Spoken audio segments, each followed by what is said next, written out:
الرحمن الرحیم الحمد للہ رب العالمین وافضل الصلاة واتم التسلیم علی سیدنا محمد وعلی آلہ وصحبہ اجمعین۔ دوستو، آپ کی خدمت میں وسیم شامی ایک نئے درس کے ساتھ آج پھر حاضر ہے۔ آج ہمارے موضوع ہے حلال اور حرام چیزوں کے متعلق اور جو چیزیں کچھ مشتبہ ہیں۔ تو آئیے دوستو حدیث شریف کی طرف چلتے ہیں۔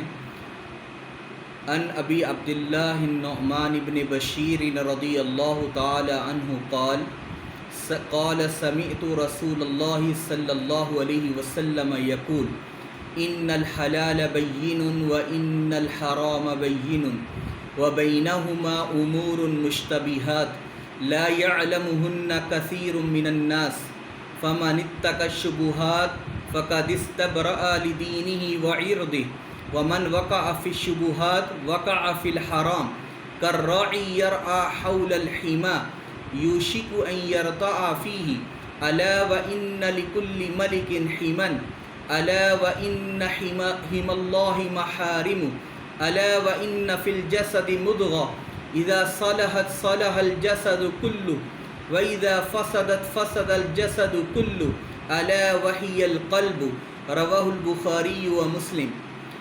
حضرت عبداللہ نعمان ابن بشیر رضی اللہ تعالی عنہ سے روایت ہے کہ آپ فرماتے ہیں کہ میں نے نبی کریم رؤوف الرحیم صلی اللہ علیہ وسلم کو فرماتے ہوئے سنا کہ بے شک حلال بھی واضح ہے اور حرام بھی واضح ہے، اور ان دونوں کے درمیان کچھ چیزیں ایسی ہیں جو مشتبہ ہیں کہ جن کے بارے میں پتہ نہیں کہ یہ حلال ہیں یا حرام۔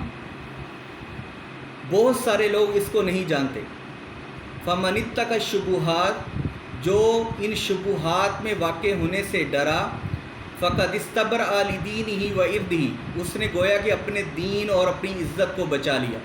ومن وقع فی الشبہات، جو شبہات میں پڑے گا، وقع فی الحرام، تو وہ حرام میں پڑ جائے گا۔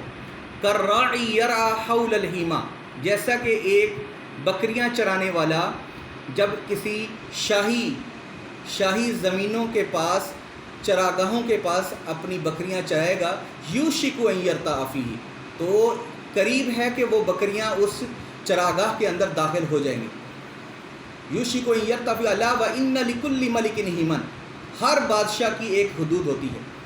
الا وان حمی اللہ محارم، اور اللہ کی جو حدود ہے وہ جو اس نے چیزیں حرام کی ہوئی کہ اس میں واقع ہونے سے انسان کو بچنا چاہیے۔ الا ان حمی اللہ محارم الا ان فی الجسد مضغہ، اور انسان کے اندر ایک ایسا گوشت کا لوتھڑا ہے، اذا صلحت صلح الجسد کلہ، اگر وہ ٹھیک ہو جائے تو پورا جسم ٹھیک ہو جائے۔ وَإِذَا فَسَدَتْ فَسَدَ الْجَسَدُ كُلُّهُ، اور اگر وہ خراب ہو جائے تو پورا جسم خراب ہو جائے۔ اور نبی کریم علیہ الصلاۃ والسلام نے فرمایا، اور وہ چیز کیا ہے؟ اور وہ دل ہے، کہ دل کے اندر انسان جب نیت کرتا ہے تو اسی پر اس کا جو ہے دار و مدار ہوتا ہے کہ انسان کے اندر کیا سوچ ہو رہی ہے۔ اور اللہ تعالیٰ نے، امام ابو حنیفہ فرماتے ہیں کہ الحلال ما دل الدلیل علی حلہ، حلال وہ چیز ہے جس کی دلیل پائی جائے کہ وہ حلال ہے۔ اور امام شافعی فرماتے ہیں کہ وَإِنَّ الْحَرَامَ مَا يَدُلُّ عَلَى حُرْمَتِهِ، کہ حرام چیز وہ ہے جس کی دلیل پائی جائے کہ یہ چیز حرام ہے۔ لیکن ہمیں ان چیزوں کے اندر سوچنا چاہیے کہ جب ہمارے پاس حلال بھی واضح ہے اور حرام بھی واضح ہے، اور کچھ چیزیں ایسی ہیں جن کے بارے میں شبہ ہے، تو ہمیں ان چیزوں کو چھوڑ دینا چاہیے، ان کے قریب نہیں جانا چاہیے۔ جیسا کہ نبی کریم علیہ الصلاۃ والسلام نے فرمایا کہ آخری میرے دور کے اندر جو ہے کچھ لوگ ایسے ہوں گے جو حرام چیزیں ہیں ان کو حلال کر کے پیش کریں گے اور ان کو استعمال کریں گے۔ جیسا کہ شراب حرام ہے، لیکن لوگوں نے آج کل کے دور کے اندر ایسی مشروبات جو ہیں وہ ایجاد کر دیے ہیں کہ ان کے اندر کچھ نہ کچھ مقدار الکحل کی ہوتی ہے۔ الکحل جو ہے وہ حرام ہے، اور تو وہ اس کو کیا مختلف نام دے دیے ہیں، اور نبی کریم علیہ الصلوۃ والسلام نے فرمایا تھا کہ شراب کو مختلف نام دے کر حلال سمجھ کر پی لیا جائے گا۔ اور نبی کریم علیہ الصلوۃ والسلام نے ایسے ہمیں شریعت عطا فرمائی کہ جس کے اندر تمام احکام واضح بیان کر دیے گئے. تو آج کل لوگوں نے سود کا کاروبار شروع کر دیا. لوگوں کا صرف ایک ہی جو ہے ان کی جو ہدف ہے وہ ہے کہ پیسہ حاصل کرنا. یہ نہیں ہے کہ ہمیں سوچنا چاہیے کہ آیا میں یہ کاروبار کرنے لگا ہوں، کیا یہ کاروبار کرنا میرے لیے ٹھیک ہے یا نہیں ٹھیک ہے، کیا یہ حلال ہے یا حرام ہے، کیا ایسا کاروبار کر کے میرے لیے پیسہ کھانا حلال ہے. جیسا کہ آج کل لوگ سگریٹ کا کاروبار کرتے ہیں اور اس کے علاوہ جو ہے سود کا کاروبار کرتے ہیں. جیسا کہ آج کل بیمہ پالیسی کا کاروبار چل رہا ہے. لوگ کیا کہتے ہیں کہ جی اپنے اولاد کے لیے کچھ کر کے چلے جاؤ، اولاد کے کچھ کر کے چلے جاؤ کہ تاکہ کل ان کا مستقبل بن جائے.